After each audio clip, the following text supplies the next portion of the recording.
Incidents of gun violence, whether accidental or intentional, public shootings, organized crime or terrorism, are alarmingly commonplace in the Philippines. It has become a significant issue for the people in this country, where many own and carry firearms. Not only do law enforcement, influential groups and criminals possess firearms, but even regular citizens in the Philippines also carry them. This practice has persisted for a long time, and gun ownership is ingrained in the culture here.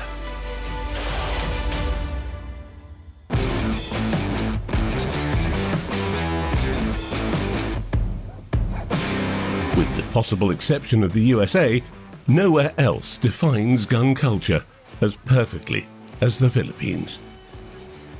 Machinery, woodworking tools and scraps of metal lie scattered around. Workers wear clothing of their personal preference with minimal protective gear, such as sturdy gloves or safety glasses for those working with machinery. Metal gradually takes shape as it passes through various machines that cut, drill and shape it into deadly weapons. Running 24 hours? Yes, we're running 24 hours, 6 days a week. 6 days a week? Yes. So it's a lot of demand. Yeah, more demand. This factory produces every single component of their firearms and assembles them into complete ready-to-use weapons. The only thing this factory needs to purchase is steel, the raw material needed for production. Some machinery used in the factory still adheres to traditional designs. It's hard to believe that they're the source of a potentially life-threatening product. Today, the factory manager takes us on a close tour of the 3 key steps in firearm production. We're currently in the slide department. This component, the upper part of the pistol, moves backwards with recoil from a discharge to load the next round, permitting semi-automatic fire. We stop to watch the machine milling steel into a curved groove to form the cover. During the operation, water is continuously injected to reduce the temperature. Meanwhile, the overall factory temperature is kept low by constantly running fans. The slide serves as the mechanism which cycles the firearm, extracting and ejecting the spent cartridge case and chambering a new round from the magazine. Gunsmiths have to ensure that this component works smoothly and consistently without glitches. Moving on from the slide department, we arrive at the barrel department. A drill is slowly penetrating the steel to create rifling inside the barrel. The barrel is the exit point for the bullet, and the grooves inside make the bullet spin and stabilize during flight. After the barrel is successfully rifled and has cooled down, it undergoes meticulous inspection by skilled gunsmiths. Each detail is carefully examined to ensure that when the gun is used, it delivers accurate and stable shots. It will make the bullet spin so that the bullet will come out straight far enough to the target. Without this, the bullet will go. Yeah, it will fly away in any direction because it is steady. If it is spin, the bullet fires straight. So this is perfect. Yeah, that is perfect. The final department the factory allows to visit is the frame department, where gun frames are produced. In this factory, the primary focus is on manufacturing semi-automatic pistols, compact firearms with extra ammunition capacity, and small pocket guns. Steel is cut and shaped, then adorned with detail and carefully tested by skilled hands. So This is already a this is the finished gun. final product. Final product. And you told me that it takes in total 1 hour to do this. Yes. 1 hour machining, then around 30 minutes here in assembly. So actually, if you receive a lot of order, you can do it very fast. Yeah. Once each quality checked component is ready, the gun is expertly assembled by hand.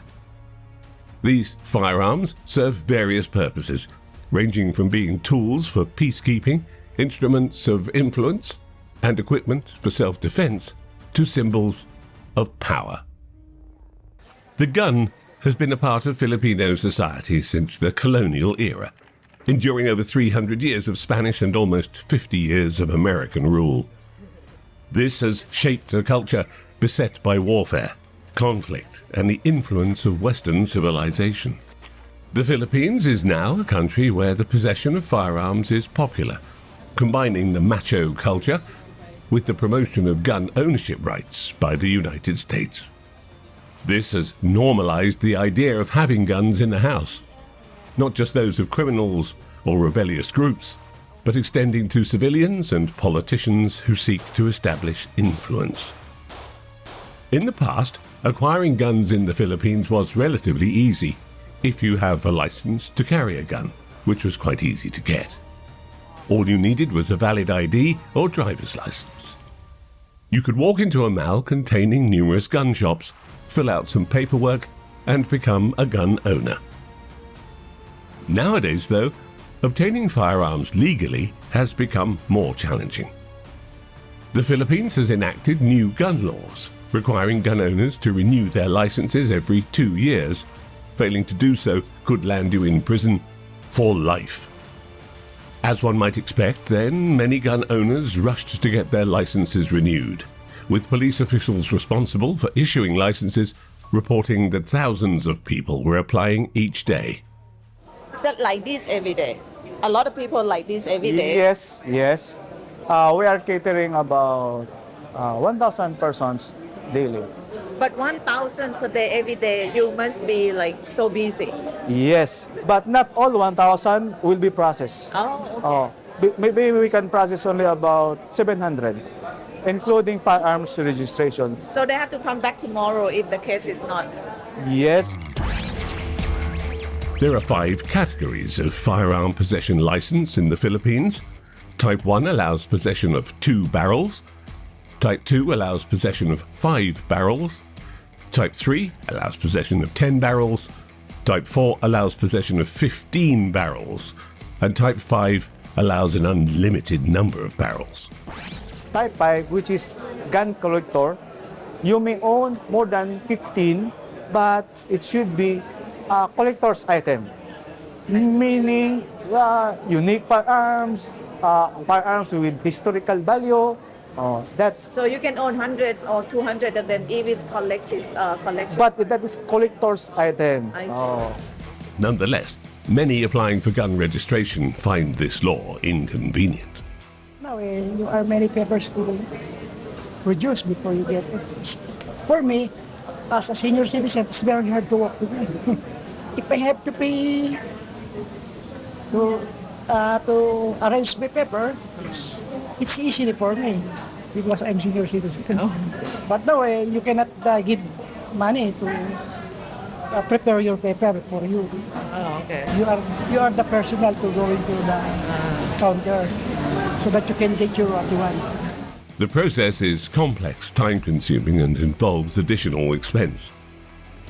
The minimum fee is around $50, making it challenging for the general public. The necessity to pay and wait often leads individuals to explore alternative ways of acquiring firearms. Some told us that complicating the process of legally owning a gun could lead people to acquire illegal firearms, which remain readily available. According to gun policy research, over 70% of gun owners do not have a valid license. This, of course, means that there is a significant amount of illegal firearm manufacturing and trafficking. The reality is that despite efforts to regulate gun possession, illegal firearms continue to be widely available, both in terms of buyers and suppliers, a fact readily acknowledged even by law enforcement. In a sense, it is illegal because the byproduct is firearms. While the intention at the initial stage is to create an art, but the byproduct is illegal thing, which is firearms. But it's still existing. existing but underground. We have to admit that you cannot eliminate them all because, I mean, you can put the law in place, but then they go underground. They go underground. They go underground. In addition to tightening regulations on gun possession, the government has increased scrutiny of gun dealers. According to the Philippines National Police's Firearms and Explosives Office, inspections of firearm manufacturing facilities, as well as gun shops and dealers, have become more frequent. Many gun dealers operate within shopping malls. This choice is not only due to the heightened security measures of the malls, but also because it is convenient for customers. But most of them are in shopping mall. No? Yeah, most of them. But why? Because it's convenient to. Yeah, it's more convenient because there's a lot of securities here, and also a lot of people are always coming in the malls. I see. Yeah, these are the only firearms that they are allowed to display. So they're the kind, make, and caliber and serial number of the firearms. So if the firearms that are displayed is not listed here, so we have to confiscate the said firearms. So and eventually we have to process the cancellation of their license Okay. to be for the business. Along with the Philippines having one of the highest rates of gun possession, it also sees one of the highest numbers of firearm-related deaths in Asia. Some believe that the increase in gun-related crimes is linked to political instability in the country, making it easier for various types of weapon to be readily available. A survey by Pulse Asia reveals that 67% of Filipinos believe that the rapid increase in firearms contributes to rising crime rates and violence. Furthermore, 78% of respondents think that only security personnel should have the right to carry firearms in public. There is skepticism about whether the license renewal laws have improved the situation. But the government is putting more control on gun. For example, now they have to be registered. They have to be, checked and. That's not the thing. As I said, you can ask for you can keep a a gun at home, a licensed gun at home. That's for protection, but don't get it out inside the residence. In other words, keep the environment safe. No guns at all.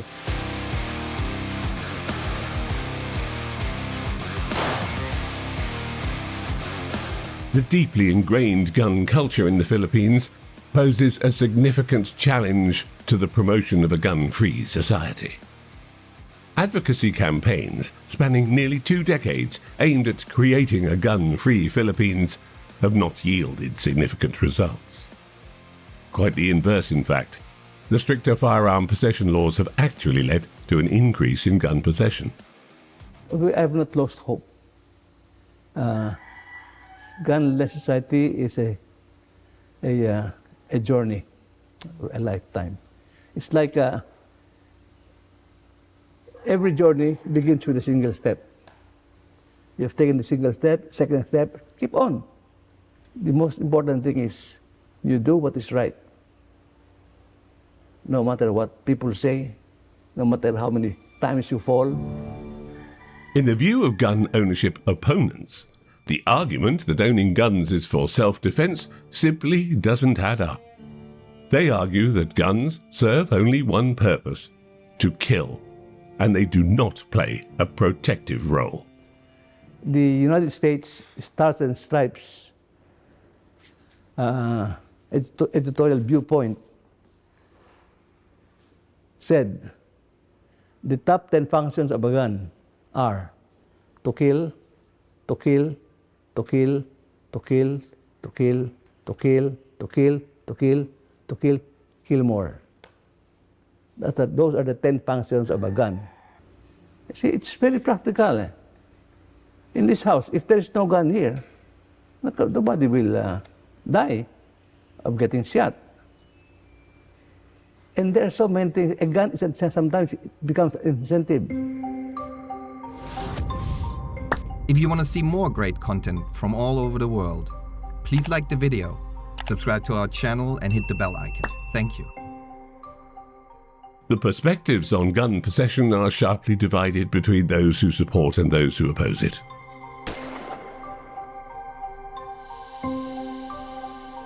we drop into a gun club where a group of gun enthusiasts gathers to discuss and practice using guns. There are hundreds of such clubs here in the Philippines. Sometimes you don't need insurance, but it's better to have insurance. Okay? Before you get sick, you have health card. Because you don't know when you're going to get sick. You don't know when you're going to be mugged, when you're going to be attacked. You don't know. So it's better to be proactive by learning the skills of self-defense. For this group, beyond viewing shooting as a sport, their primary motivation for owning guns is self-defense. This is very important for me. First off, I'm a single mother, so I wanted to learn the basic of shooting just to protect the family in case of trouble or emergency in the house. I'm also a businesswoman, so at least I know how to protect myself. Basically, it's more on self-defense and protection. The clearest point in the conversation with this group is the perceived necessity of having a firearm for personal safety, as they feel they cannot entrust their lives to law enforcement. They claim that they cannot rely on the police to protect them, so they must defend themselves. And one important tool for doing that is the firearm. This perspective highlights a perception that the government is incapable of ensuring the safety and protection of its citizens. Therefore, they feel justified in carrying a gun. The police here may not always be around when you need them. We don't have enough policemen to protect the big population. So this is already a doctrine of survival, the doctrine of self-help. Are you ready? Stand by.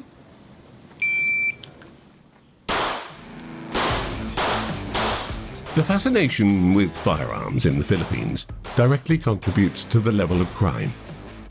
There are additional issues such as corruption, drug abuse, various types of violent crime, influential groups, and youth gangs in the slums. All of these contribute to the flourishing gun culture here. Statistics on crimes involving firearms here show that 99% of them are illegal or unlicensed weapons. This is why this group supports tough gun control laws. They believe that requiring individuals to renew their licenses every 2 years provides the police with accurate data on the number of firearms. The legal ones, anyway. This is seen as crucial in ensuring that guns do not end up in the wrong hands. Nice. Which one? Where? Somewhere out there. I closed my eyes. I mean, it's just a way of censoring those people who are qualified and trained to carry firearms outside the... Yeah, it's good that they have the new law. Otherwise, everyone can buy a gun. Yes. And not everyone is equipped or mentally or psychologically equipped to be carrying a gun, right? One segment of the population significantly impacted by stringent gun laws is the community of illicit gunsmiths. The fascination with firearms in this region has developed based on the skills acquired during their involvement in the United States military, where they provided the maintenance of weapons during World War II. Many turned these skills into small-scale manufacturing, producing and selling guns independently. With the introduction of new laws, many illicit gunsmiths have had to shut down due to increased police crackdowns. Some of these gunsmiths then shifted their focus to working in legally regulated firearm factories. The production, use, and sale of firearms were previously illegal. But in the 1990s, the government began issuing licenses for firearm manufacturing, recognizing the export potential. This is one of 20 legal gun factories in the country, with a production capacity of approximately 20,000 weapons per year, over 90% of which are exported to the United States. Now 80% of our production goes to the international market, mainly the United States and parts of Europe. We have a distributor in Europe based in Spain. We also send some pistols to South Africa, parts of Asia. I think Thailand we have sent some, Indonesia. So that is the market that we are looking for. We have about 80 workers. We are working 24/6 a week. So busy, yes. Firearm manufacturers say that the new stringent licensing laws have not yielded positive results for them, as the sale of firearms in the local market has decreased. Those who seek firearms for self-defense find it less convenient to abide by the law due to the stricter regulations. What most people think that it's an instrument of death, instrument of killing. No. On the other hand, I view it as an equipment that could protect you from any danger. The right to self-defense is inherent in an individual. That's his right to defend himself and use reasonable means to repel any unlawful aggression against him. So why would we deprive one with an equipment that will protect him? So we have to also respect that right. From the perspective of both firearm users and manufacturers, regulations to control gun possession are, however, necessary. But it's crucial to acknowledge that such regulations may inadvertently turn people towards the black market to arm themselves. And based on statistics, not even 1% of those licensed gun owners have been involved in crime. Because most criminals probably go to the black market, like we discussed. Yes, precisely. So that is what should be addressed, the black market sector, not those gun owners who go through the process of licensing. That is what also we were telling the Philippine National Police, that you tighten this, then illegal gun trade will proliferate. And we do not want that, because we are legitimate gun dealers, manufacturers, and we do not want that. In Philippine society, it is undeniable that guns contribute to violence, and that violence in turn encourages people to own guns. The gun is made only for one purpose: to kill. Actually, when I look at my gun, it's like just a toy for me. It's more of like a sport for me. It's not something that I would just carry around and show up to everybody. We have got to make a decision. The responsibility of keeping this public place safe depends on the government. It's acknowledged, though, that guns are both a cause of crime and a means of safeguarding lives and property against it. In the Philippines, guns are not just tools of violence, but are also a way of life, a source of proud craftsmanship, and a significant contributor to the country's exports and income. Ultimately, whether one likes or dislikes them, guns continue to be an integral part of the social fabric of this country, and could well remain so for generations to come.